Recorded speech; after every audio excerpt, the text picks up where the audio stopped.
А мы минуту еще.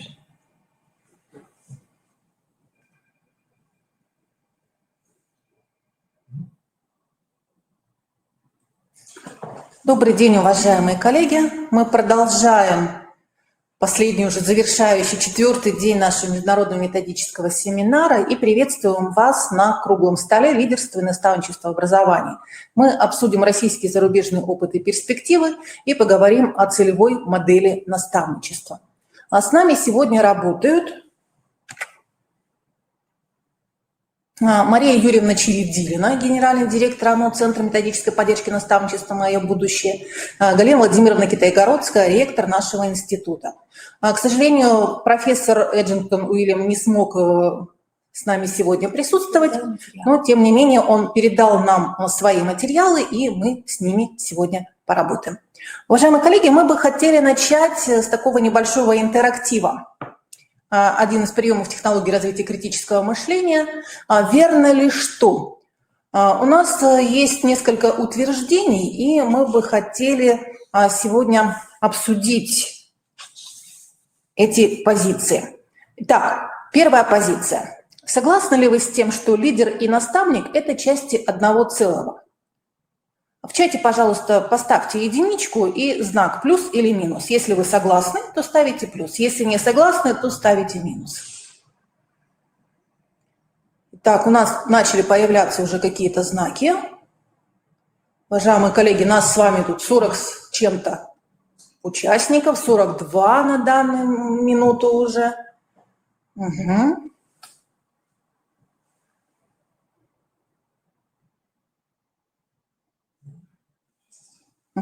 В основном плюсы идут у нас, да? Хорошо. Коллеги, а вот второе утверждение. Каждый лидер может быть наставником. Как вы считаете, верно это или нет? Может ли каждый лидер быть наставником? Ставите цифру 2 и соответствующий знак, плюс или минус.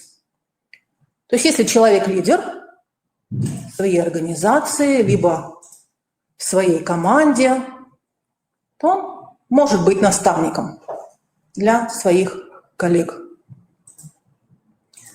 Так, большинство ставит минусы. Угу.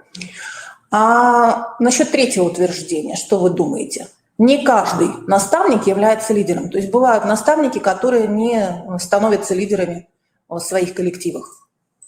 Ставим цифру 3 и соответствующий знак, плюс или минус. Если согласны, то плюс, если не согласны, то минус.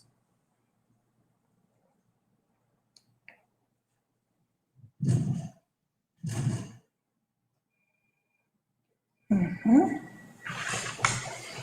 Так, есть и плюсы, и минусы.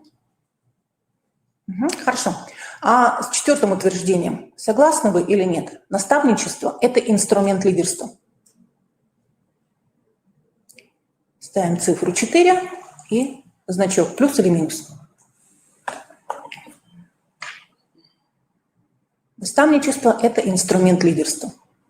Так, появились плюсы. Угу. Угу. Хорошо. Вот на эти темы сегодня мы порассуждаем с нашими уважаемыми спикерами.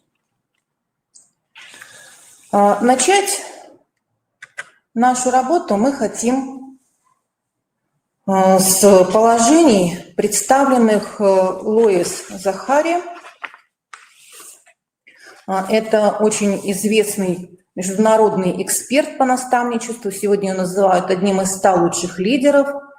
И ее цитаты, ее произведения, да, печатаются в таких известных изданиях, как New York Times, Forbes, Wall Street Journal и других. Она известна своими бестселлерами «Руководство для наставника», «Руководство для подопечных», «Создание культуры наставничества» и другие. И вот на данном слайде представлены 8 требований для руководителей, желающих обеспечить успех наставничества в своих организациях. Нам видится, что действительно эти требования жизнеспособны, и мы с вами тоже можем этих требований придерживаться. Ну, во-первых, руководители должны серьезно и системно относиться к наставничеству, поддерживать и стимулировать его внутри организации, согласовывать программу наставничества с видением организации, целями ее деятельности.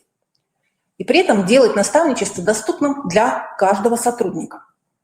Во-вторых, руководители должны демонстрировать свою личную приверженность наставничеству. Поскольку если руководитель не заинтересован в наставничестве, то это подрывает уверенность сотрудников в важности наставничества. Согласны? Если согласны, можете поставить плюс. Если не согласны, можете поставить минус. Третье положение, третье требование. Руководители должны поощрять и провоцировать участие сотрудников в программах наставничества, показывая, каких успехов можно достичь в результате. Потому что лидерам нужно находить время и делиться своим опытом с остальными. В-четвертых, руководители должны постоянно напоминать о ценности наставничества.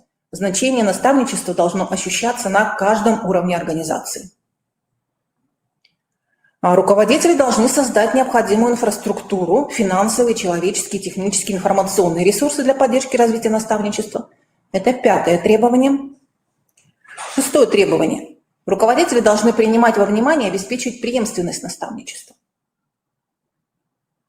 Седьмое. Руководители должны показывать пример для подражания в деле наставничества, чтобы сотрудники следовали их примеру, изучали историю, перенимали опыт. Лидер должен бросать вызов, чтобы сотрудники всегда хотели стать еще лучше, стремились к совершенству. И восьмое. Требования. Руководители должны идти в ногу со временем. Современные знания, истории успеха должны быть частью организационной практики. Уважаемые коллеги, как вы считаете, можем ли мы эти требования к организации наставничества для руководителей применить в наших образовательных организациях? Если согласны, можете поставить плюс. Если не согласны, соответственно, обозначить минусом. Так, побежали плюсики. Угу. Хорошо. А вот каким же образом реализовать наставничество в образовательной организации? Как выстроить программу наставничества? Какие этапы необходимо соблюдать для того, чтобы внедрять практику наставничества в образовательной организации? Ответы на многие из этих вопросов сегодня мы получим в выступлении Марии Юрьевны Чередилиной, кандидата педагогических наук, генерального директора автономной некоммерческой организации Центра методической поддержки наставничества «Мое будущее», члена Совета Союза наставников по повышению производительности труда, члена Европейского совета по коучингу и наставничеству, лидеру инноваций в образовании. Мария Юрьевна, мы рады вас приветствовать. Передаем вам слово. Спасибо, Марина Анатольевна. Приветствую вас, уважаемые участники международного семинара, уважаемые организаторы. Мне действительно очень приятно работать с вами сегодня здесь.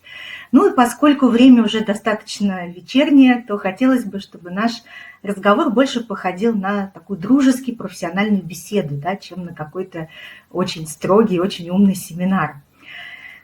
Чем я могу быть вам полезна относительно темы наставничества и лидерства? Ну, во-первых, действительно как-то так получилось, что в моей судьбе сейчас эти темы очень перекликаются. У меня есть некие официальные статусы, связанные вот с обеими этими тематиками. Я лидер инноваций в образовании в 2017 году. И в этом году попробовала себя в конкурсе «Лидеры России», где я вошла в число полуфиналистов по Центральному и федеральному округу. Со своей стороны сказала бы, что, наверное, не бывает лидеров, которые не являются наставниками, хотя вижу, что у вас есть и другое мнение. Ну, и опять же, наставничество – это титульный вид деятельности для моей некоммерческой организации. Сегодня для вас я хотела бы поговорить об особенностях запуска системных региональных проектов наставничества, и мы с вами рассмотрим две основные модели такого запуска. Хорошо? Давайте мы их назовем сейчас. У вас, наверное, сразу родятся некоторые ассоциации. Скажу, что эти термины я для вас специально создала, вот, так сказать, согласно техническому заданию этого семинара, впервые выступаю именно вот с такой темой. На следующей неделе представлю ее уже для Хабаровского края, то есть другая часть нашей страны. Ну и, пожалуйста, ваши ассоциации, да, каскадная модель, что вы себе представляете, какие возникают у вас в воображении картинки, когда вы слышите этот термин, и синхронно-параллельно. Что это может быть по-вашему? И объясню, почему я об этом говорю, что мне, собственно, дает право об этом говорить. С 2016 года команда, в которой я участвовала, а затем уже моя собственная команда, являлась поставщиком агентства стратегических инициатив и в том числе участником системного проекта «Наставники не рядом, а вместе». Наверняка об этом проекте вы слышали, правда, коллеги? Поставьте плюсики, кто знает, что такой проект был в России. Угу. Спасибо, Любовь Ивановна. Да, Светлана. И что же вы думаете? Вот уже в 2017 году мы участвовали в обучении представителей 46 субъектов Российской Федерации, причем не просто участвовали, а разрабатывали методику, проводили занятия. И после этого обучения 6 субъектов реализовывали наставничество, запуск наставничества при поддержке региональных органов исполнительной власти. Где-то это были Министерство, департамента образования, а где-то социальная защита, социальная поддержка. Но вы видите на фотографиях 2 великолепных примера, когда в эту работу включились губернаторы. Каких губернаторов вы здесь можете узнать или какие регионы? Да, это ХМАО-Югра, Наталья Владимировна Комарова и Андрей Сергеевич Никитин, Новгородская область. То есть на самом высоком уровне апробировали системы. Дальше, собственно, возник вопрос о тиражировании и масштабировании этих проектов. То есть если поучаствовали члены вот этих правительств, да, региональных, то дальше уже как пример они были для тех, кто работает на более низких уровнях. И стояла задача научиться тиражировать эту систему. В 2018 году, соответственно, мы стали грантополучателем по теме подготовка муниципальных координаторов программ наставничества, подготовили 222 человека, из которых более 20 сейчас участвуют с нами в реальных, продолжают участвовать в проектах, не говоря уже о том, что происходит в самих регионах. Действительно, программы работают. И знаете, я бы как сказала, что вот вы сейчас смотрели на такой слайд, связанные с тезисами о наставничестве. Очень сильная информация, очень структурированная, но в то же время я бы обратила ваше внимание, что она относится в первую очередь к наставничеству внутри организации, да, некое воспроизводство коллектива. Еще его называют наставничеством на производстве. Даже если мы в сфере услуг или в сфере образования, по сути, это некое производство кадров, да, производство продукции, услуг. И наставничество на производстве – это не единственный тип наставничества. Есть еще как раз наставничество в отношении молодых людей, обучающихся, воспитанников, которые внутри образовательных организаций. И есть еще так называемое межсекторное наставничество, когда одного и того же наставляемого сопровождают люди из разных секторов. То есть это и производство, и, скажем, профессиональное обучение, и общее образование, и какие-то социальные структуры, да, межсекторное партнерство, и органы власти. Вот мне эта модель очень нравится на самом деле, потому что она заставляет открываться и сами образовательные организации, куда как бы прикреплены вот эти самые дети, и очень усиливает возможности воспитательного воздействия, да, потому что организуя предпрофессиональные пробы, стажировки, включение ребят вот в реальные социальные процессы и производственные процессы за счет привлечения наставников из других секторов, мы получаем, конечно, больше результат. Но так или иначе, каждый координатор может сам выбирать модель наставничества, и мы работаем с моделями взрослый, ребенок, да, это пара наставническая, взрослый, группа детей, ребенок в сторону взрослого, реверсивное наставничество и некоторые другие. Ребенок ребенку, да, вот еще тоже важный подход. Итак, значит, действительно нам пришлось провести большую работу. Мы старались на каждом этапе делать срезы региональные, да, вот что происходит и какие модели тиражирования и запуска возникают, но сначала это были скорее кейсы все-таки, то есть примеры, да, и сейчас мы выходим на моделирование. Вот в 2018 году провели такую большую встречу, где 14 регионов озвучили, как они масштабируются. Но это те, с кем мы непосредственно работали. И 26 мая этого года у нас состоится еще одна научно-практическая конференция, где также будет представлен опыт наставничества именно в образовательных организациях от практикования порой интуитивного, да, к построению доказательных практик. И доказательные социальные практики – это как раз международное понятие. Это буквально вот тема вашего круглого стола, поэтому я об этом тоже сегодня скажу. Какие нормы есть международные для практики наставничества. Ну и теперь мы с вами обратимся ближе, да, к тем моделям, которые я вам должна сегодня представить. Обе они основаны на базовых принципах. Это полипозиционность наставничества и нормирование процессов. Если мы видим как ядро, да, работы наставника и наставляемый, это правильно, но на этом программа наставничества, а тем более руководство этой программой, не заканчивается. На самом деле, чтобы программы функционировали качественно, и в отношении взрослых, и в отношении детей у них должно быть гораздо больше позиций. И здесь я вам представляю уже такой синтез тех знаний, которые сегодня есть в России, да, по этому поводу, но опираемся мы на международные нормы, в частности, нормы Европейского совета по коучингу и наставничеству. И еще одно имя хочу вам подарить, кроме Захари, да, который вы сегодня изучали, это Дэвид Клаттербак. Давайте я тоже напишу в чате. Это один из пионеров наставничества, социального наставничества, образовательного. Он автор более 70 книг, профессор, такой же очень представительный человек. Он был в прошлом году впервые в России, мы заключили с ним соглашение, а также пользуемся сайтом EMCC, где вот, собственно, делали переводы как раз этих стандартов по наставничеству. Так вот, повторю, полипозиционность, да.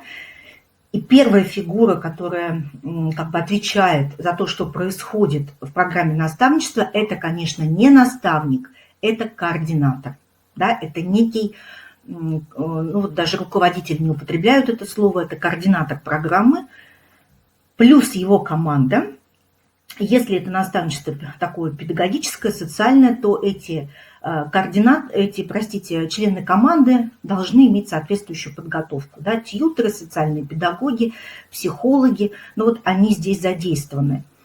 Дальше могут быть еще представители ребенка, если это несовершеннолетние законные представители, либо люди, которые его знают в его повседневной жизни, кураторы, ну, наставники и наставляемые. Скажите, коллеги, какие-то еще позиции вам представляются здесь? Вот давайте попробуем подумать, потому что список, он, конечно, не конечный. У нас есть регионы, которые насчитывают 6, 7, 8 позиций, когда запускают программу. Да, вот есть какие-то ядровые представления, и есть еще все дополнительное.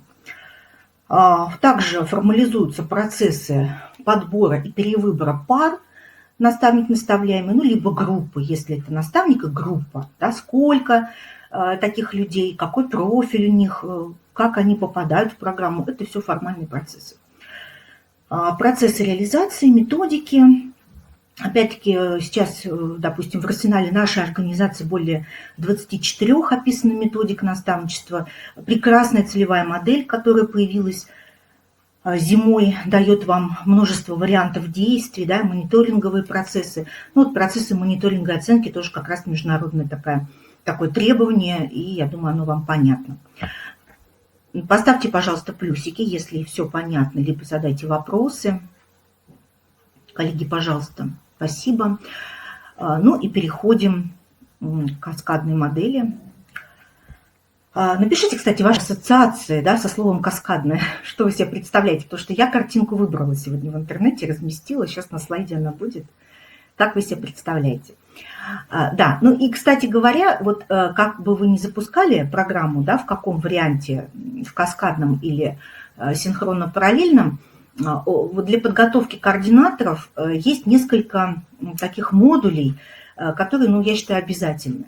Да, это методология, это общие вопросы, это стандарты доказательных социальных практик, это представление о моделях и методиках, моделей базовых, там, 3, 4, 5 можно насчитать. Пользуетесь ли вы целевой моделью, да, или какими-то другими источниками, их ограниченное количество. А методик их могут быть десятки. Методик могут быть десятки. Дальше мы берем вот эту педагогическую составляющую.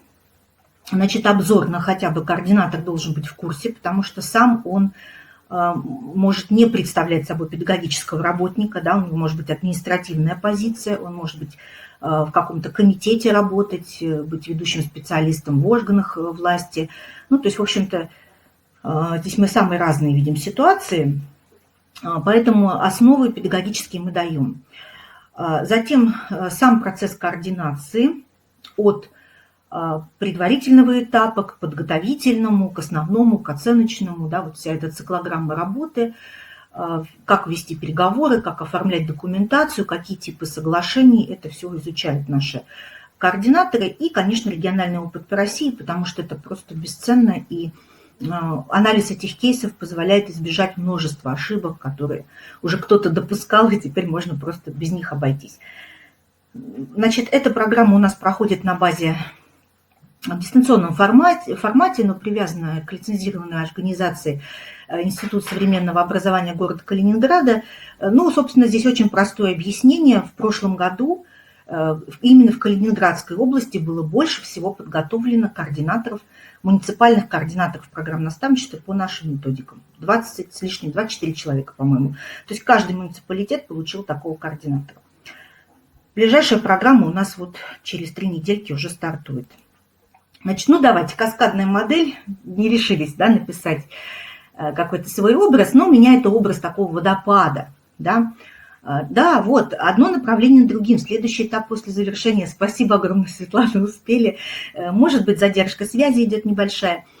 Каскадная модель, она на что ориентирована? Что мы начинаем выстраивать систему с головы, да, с координатора. Нам нужно подготовить координаторов, потом подготовить вот этих самых педагогов-тьюторов, но именно относительно наставничества. У них может быть базовое педагогическое образование или какая-то социальная поддержка, но у них должен быть модуль именно про наставничество. Да? Изучить надо тоже методологию, подход, их функции.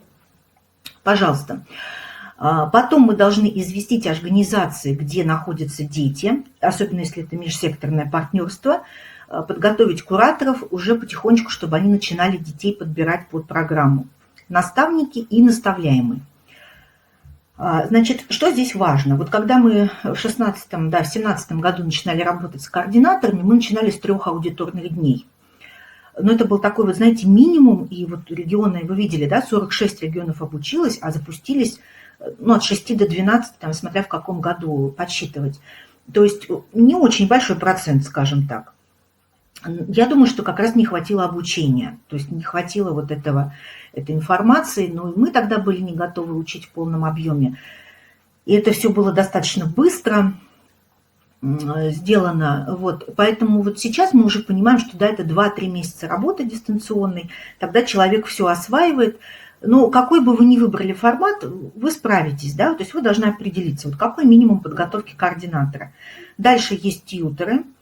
Соответственно, тоже либо это повышение квалификации, то есть, точнее, это повышение квалификации, в некотором объеме. Вот. Наставники тоже очень по-разному. Для краткосрочных программ это может быть вот однодневный семинар, полдня буквально.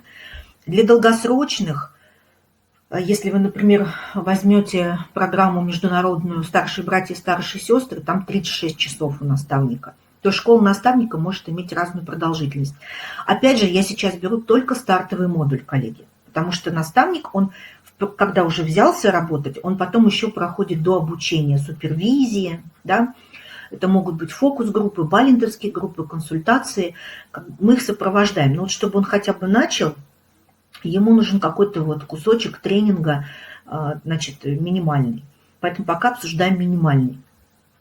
Что касается подростков, молодежи, тоже очень важно до них корректно донести информацию, что за программа, в чем ее специфика, да, и только при условии добровольного включения мы получим результат. Поэтому они должны с открытыми глазами вступать в эту программу и знать, что там будет, сколько это времени занимает, какие наставники, да, какие обязательства у самого ребенка. И есть ребята, которые говорят, ну нет, это мне не нужно, да, там, такая программа не нужна, или выбирают между разными. Поэтому подготовка наставляемых тоже присутствует как обязательный пункт. Минимум это, скажем так, огласительная беседа, когда вы пришли, рассказали, раздали анкеты, кто хочет, участвует. Максимум это могут быть какие-то 2-3-дневные тренинги, когда ребята проигрывают разные ситуации в этих программах, да, знакомятся с наставниками, ну, как-то более осознанно принимают решения. Скажите, пожалуйста, коллеги, вот у вас в опыте какие из этих элементов уже представлены? То есть, когда вы запускаете свои практики наставничества, они у вас есть в регионе, я знаю, была в прошлом году у вас, вот как бы на что вы обращаете внимание, да, кого вы готовите в первую очередь, в каком объеме готовите? Давайте посмотрим, насколько мы здесь с вами совпадаем, понимаем друг друга. Может быть, и Роб как-то прокомментирует, да, потому что на самом деле огромная работа в регионе проведена, и какие-то модули, я думаю, они у вас уже присутствуют, может быть, вы их так не называли, но вы фактически этим занимаетесь. Так. Угу.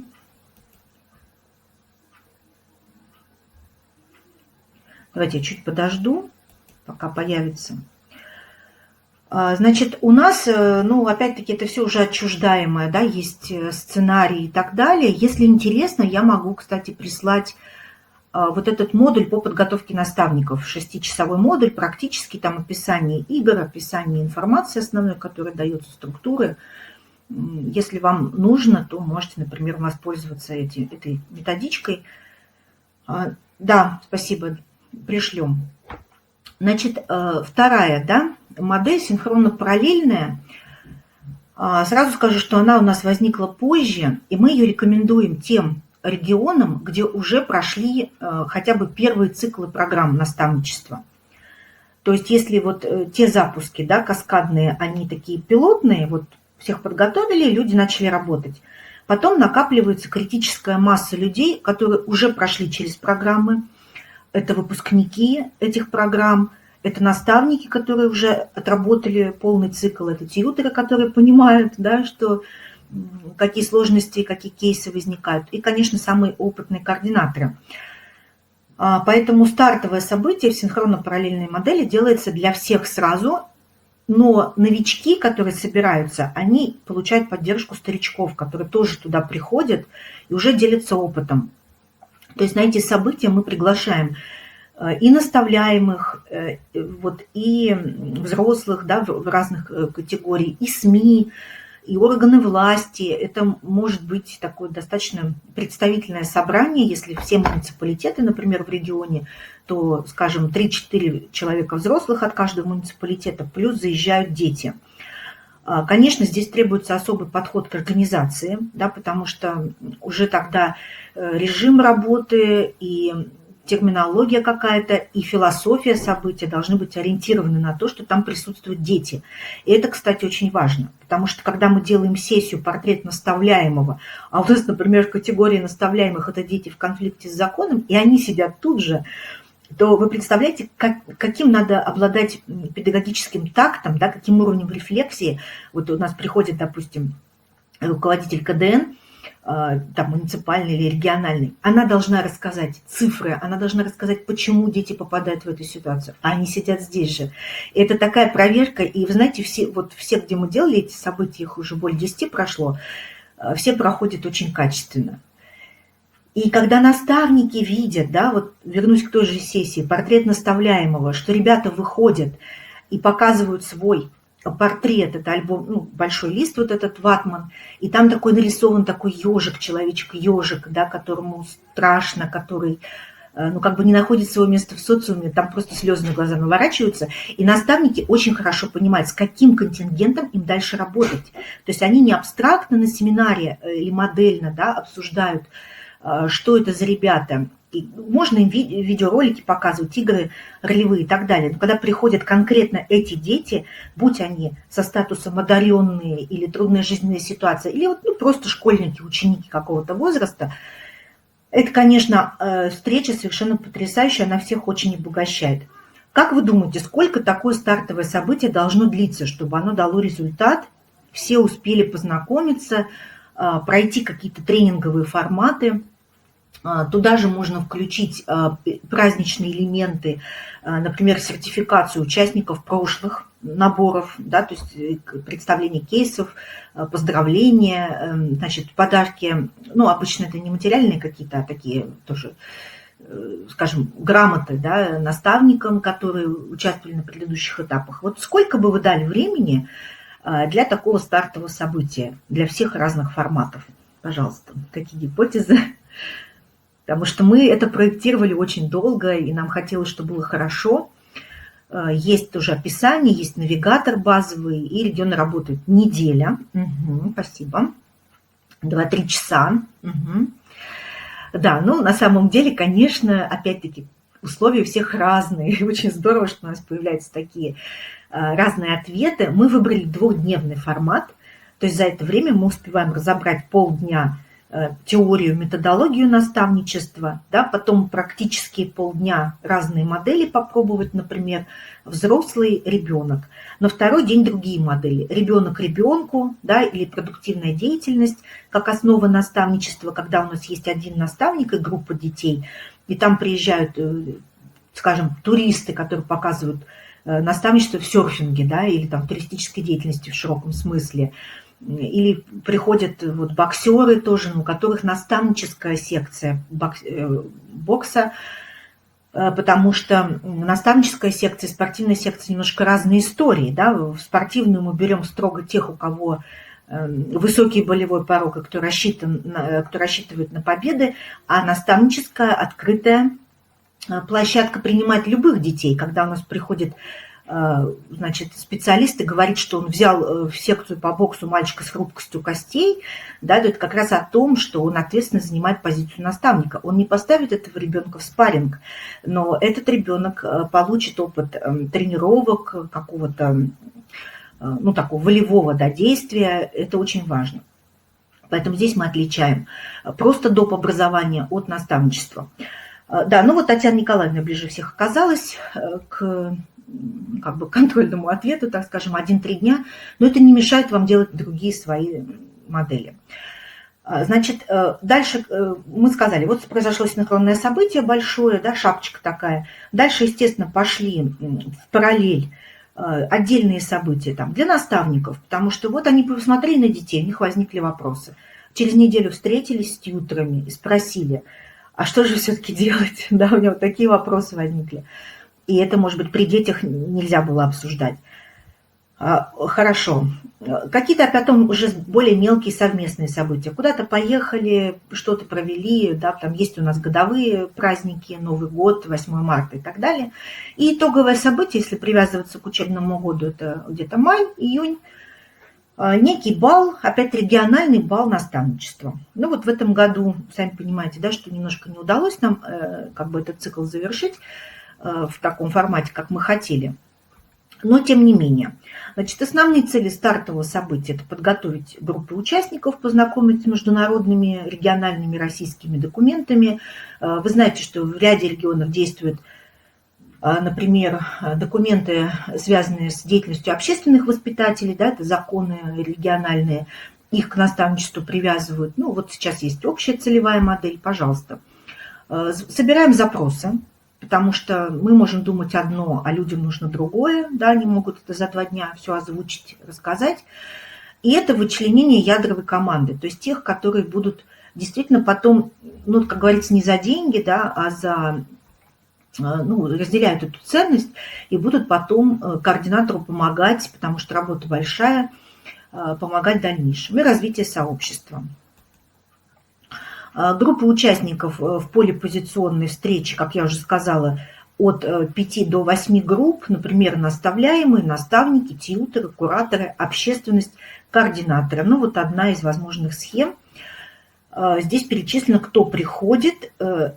Если у вас больше ориентир на образовательные организации, ну, может состав чуть-чуть меняться. Да?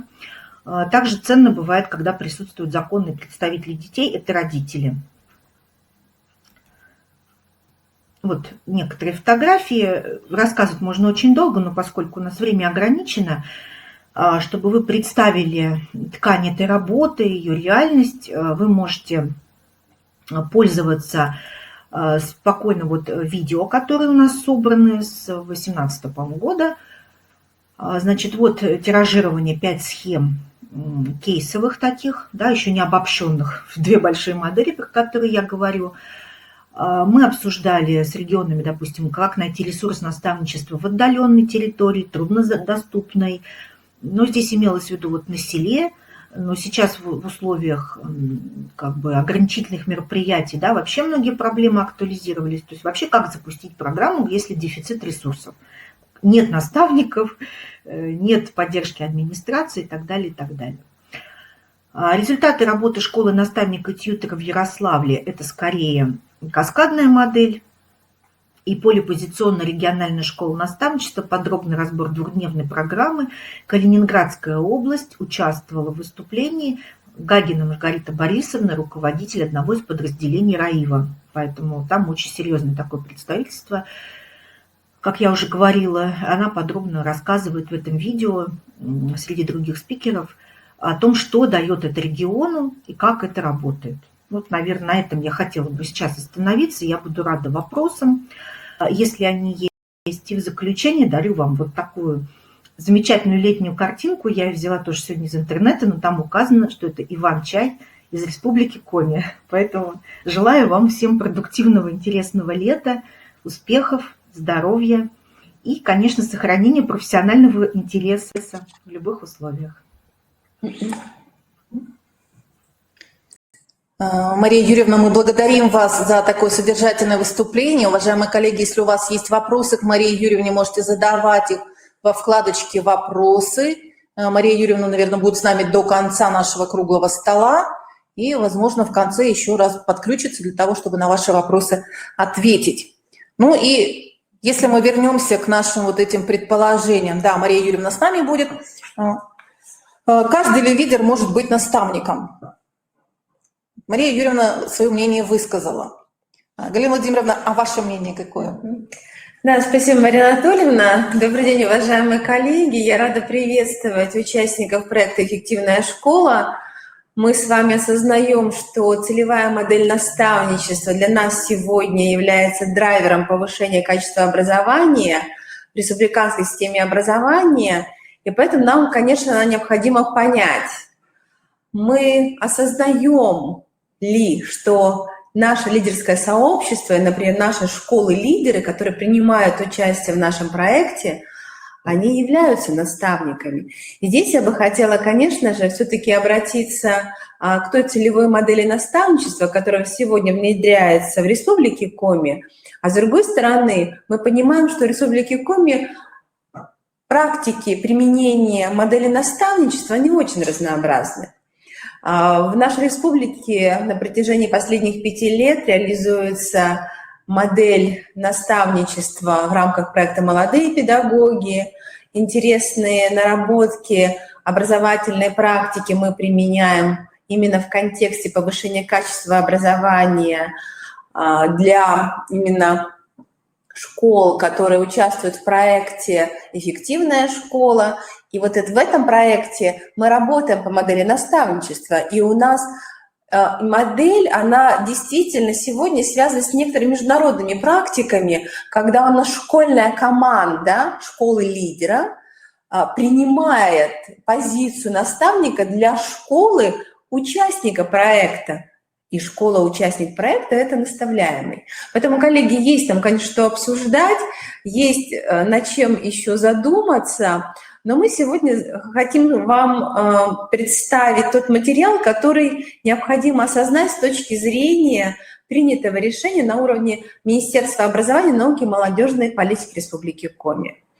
В апреле 2019 года действительно мы включались в федеральные проекты, и, Мария Юрьевна, мы благодарны вам, что вы работали с нашими организациями среднего профессионального образования, но прошел уже год, и в течение последних месяцев на уровне Республики Коми началась работа по внедрению целевой модели наставничества.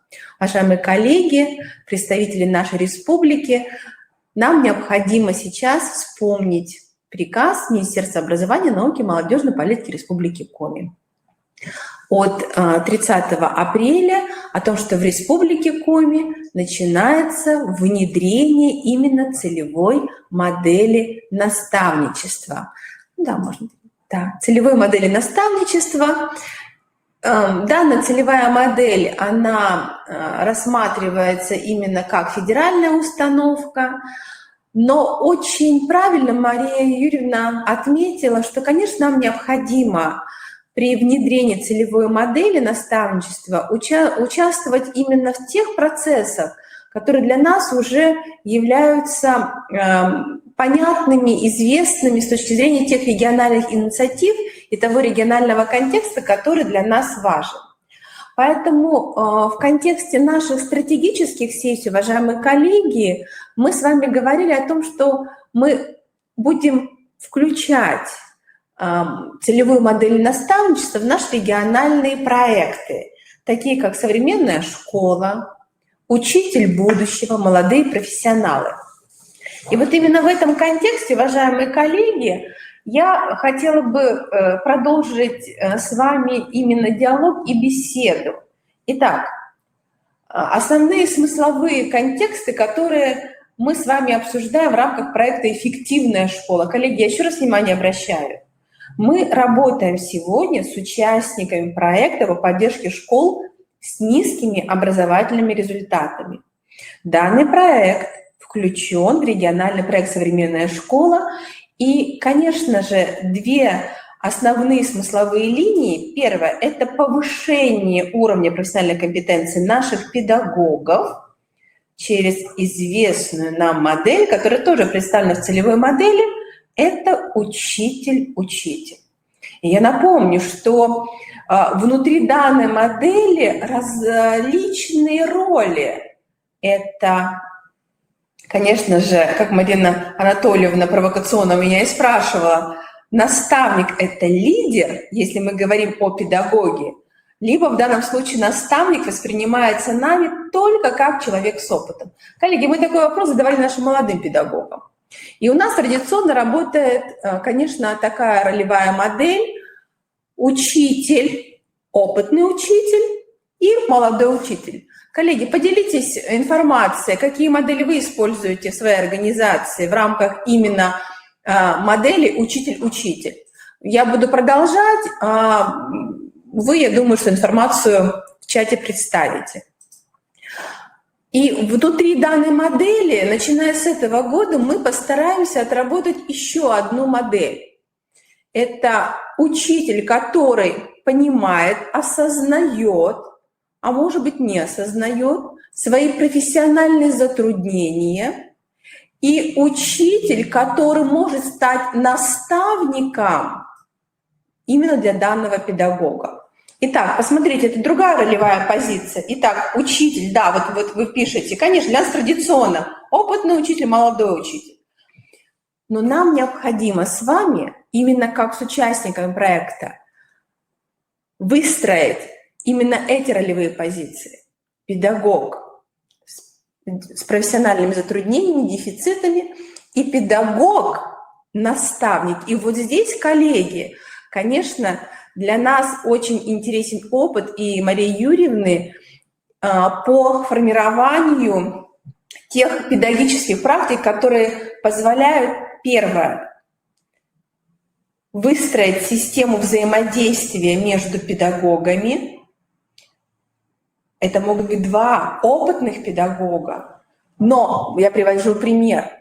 Один обладает компетенциями в области цифровой грамотности, и пока демонстрирует даже в ситуации сегодняшнего дня в рамках пандемии высокий уровень применения цифровой компетенции, а другой тоже с таким же стажем работы, но, к сожалению, не может сегодня продемонстрировать свои компетенции. Поэтому, коллеги, вот по этой модели, конечно, задача перед нами стоит, и мы будем вырабатывать подходы по реализации именно данных ролей. Это очень сложно, потому что педагогическое сообщество действительно сегодня не готово признать, что внутри коллектива наставники и наставляемые могут меняться ролями.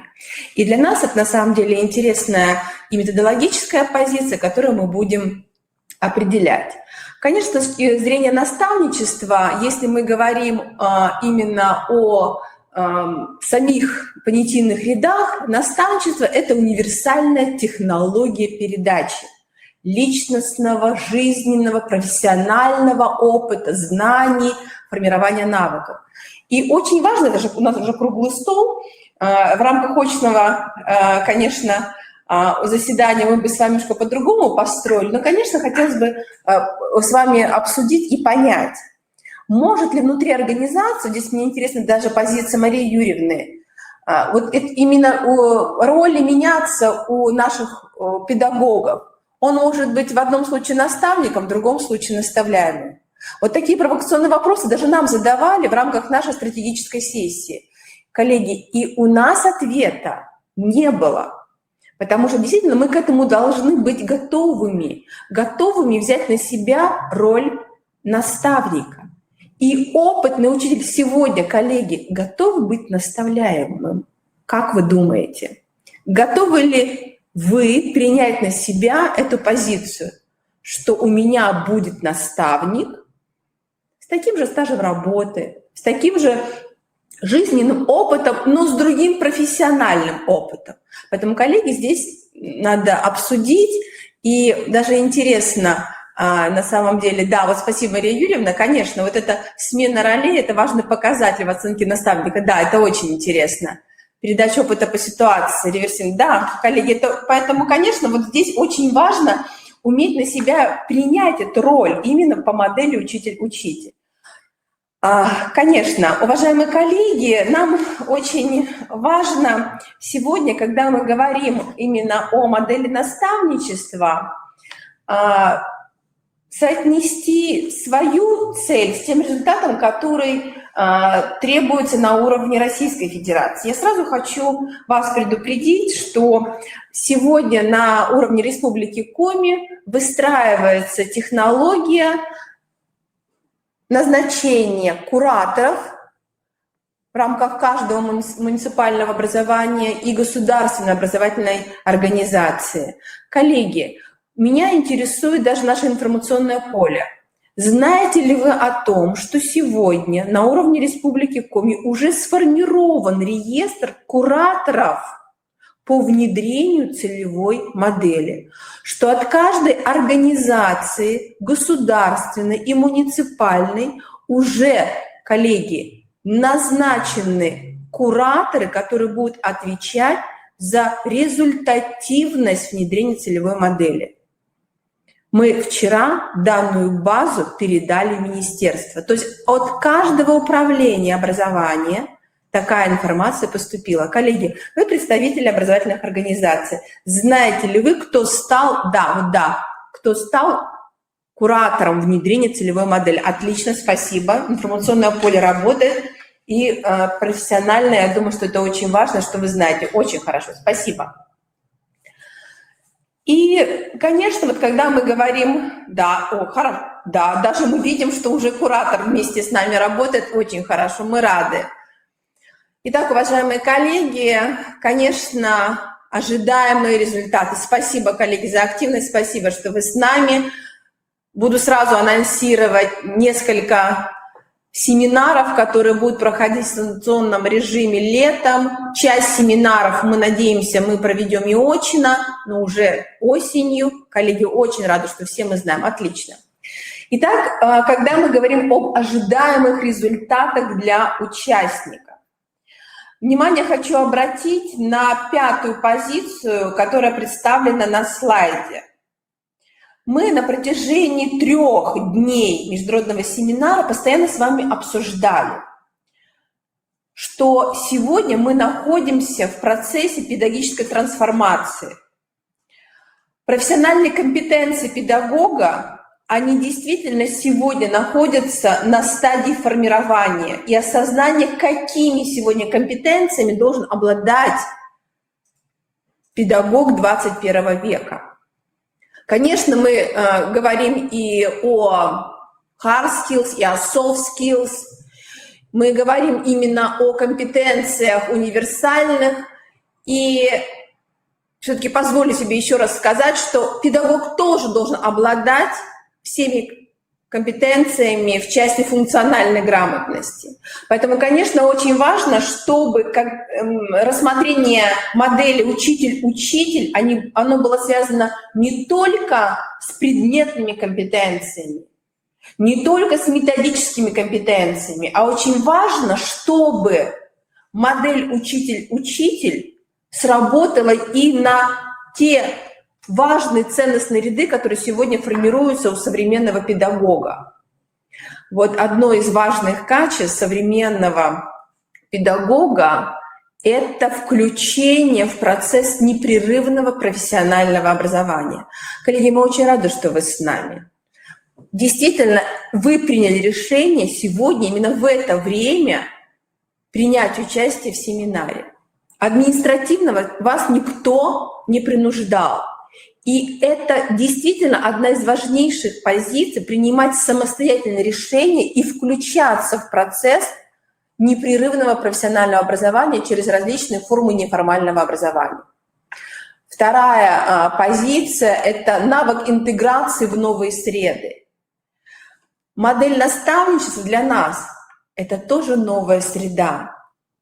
Обозначение школы-лидера в рамках, да, это приказ Министерства образования, но школа-лидер сегодня, она должна нарастить тот потенциал, который позволит ей стать школой, которая наставляет школу участника проекта. А значит, в данном случае нарабатывает для себя именно новые профессиональные навыки коммуникации, выстраивания профессиональных отношений. Ну и, конечно, все компетенции в рамках soft skills. И вот то, о чем мы говорили, мы намеренно так назвали наш круглый стол «Лидерские качества». Сегодня в рамках всех проектов национального проекта образования мы формируем лидерские сообщества. Но осознание того, кто такой лидер, что лидер готов вести за собой команду, не индивидуальность, а именно вот та профессиональная эмпатия, которая позволит лидеру передать свой опыт, вести за собой, ну и так далее. Поэтому, конечно, уважаемые коллеги, нам важно понимать, что с точки зрения модели учитель-учитель, все эти навыки и качества личности, которые мы обсуждаем, они должны стать основой для того ценностного ряда, который встроится в личность наставника. Коллеги, не так много времени осталось, поэтому, конечно, когда мы говорим о ключевых компетенциях 21 века, мы зачастую их относим именно к нашим обучающимся. Мы говорим именно о международных исследованиях, которые направлены на формирование ключевых компетенций, на их оценку. Но, коллеги, внимание обратите, эти ключевые компетенции относятся и к нам. Относятся к нам, к опытным педагогам, относятся к руководителям, относятся к молодым педагогам, студентам, которые через 2-3 года станут преподавателями, учителями, педагогами дополнительного образования. И, уважаемые коллеги, все данные ключевые компетенции, они не появляются вдруг и сейчас в нашем сознании. Это процесс, который связан с тем, что действительно мы должны поставить для себя цель. Цель формирования ключевых компетенций 21 века. Благодаря нашему включению, это должно быть наше решение, в различные формы непрерывного профессионального образования. И вот Мария Юрьевна представляла ряд очень интересных вебинаров, семинаров. Есть возможность в них включаться для того, чтобы действительно понять не только роль наставника, но и роль куратора в рамках внедрения целевой модели. И, наверное, в завершении 5 моделей наставничества, уважаемые коллеги, в завершении, на территории Республики Коми принято решение, что мы внедряем 5 форм наставничества. В целевой модели представлены различные задачи, роли данных форм. И очень важно, уважаемые коллеги, что я сегодня, затронув только одну модель, анонсирую, что мы с вами будем раскрывать каждую модель именно на основе тех педагогических технологий и технологий наставничества, которые приняты и в российском, и в международном сообществе, коллеги. Для нас это очень важно. Для нас это еще путь, который мы должны пройти с точки зрения профессионального наращивания всех наших компетенций. Уважаемые коллеги, у нас презентация, она намного больше. Вы видите количество слайдов. К сожалению, не так много времени у нас с вами было, но я очень надеюсь на дальнейшую профессиональную коммуникацию и профессиональные встречи. Спасибо. Уважаемые коллеги, мы напоминаем о том, что в нашей республике уже прошел конкурс лучших практик наставничества обучающихся в образовательных организациях. И на следующем кейсе 18.00 вы сможете ознакомиться с практиками наставничества, с лучшими практиками по итогам конкурса. Конкурс практик наставничества по модели «Учитель-учитель», он сейчас продолжается, и мы приглашаем вас принять в нем участие. Мы благодарим всех участников нашего круглого стола, Марию Юрьевну, надеемся на дальнейшее плодотворное сотрудничество. Мария Юрьевна, мы будем рады, если вы сможете принять участие в наших обучающих мероприятиях. И напоминаем о том, что на сайте нашего международного семинара в разделе «Мастер-классы» представлены 2 видеозаписи мастер-классов, которые нам Мария Юрьевна предоставила. Вы можете с ними уже сегодня поработать. И также мы хотим пригласить на проектную сессию директоров и руководителей проектов 18 часов. Сейчас мы будем переключаться на эту проектную сессию. Коллеги, благодарю за внимание к этой теме. Это очень важно, что вы осознаете важность внедрения целевой модели наставничества. Наш институт, Кобрус-Республиканский институт развития образования, является оператором внедрения целевой модели. И в этой связи, конечно, мы обращаемся к вам. Мы принимаем от вас и адресные заявки на обучение, на формирование стратегических сессий, тех событийных рядов, которые необходимы нам для того, чтобы наш регион успешно был включен в российскую федеральную систему наставничества. Спасибо, коллеги. И, коллеги, на нашем сайте, на сайте Института развития образования размещена информация о том мероприятии, которое анонсировала Мария Юрьевна о конференции по наставничеству. Да. Ссылки там все есть, поэтому вы можете в этих мероприятиях принимать участие. Благодарим всех. До свидания. Коллеги, спасибо. До новых встреч.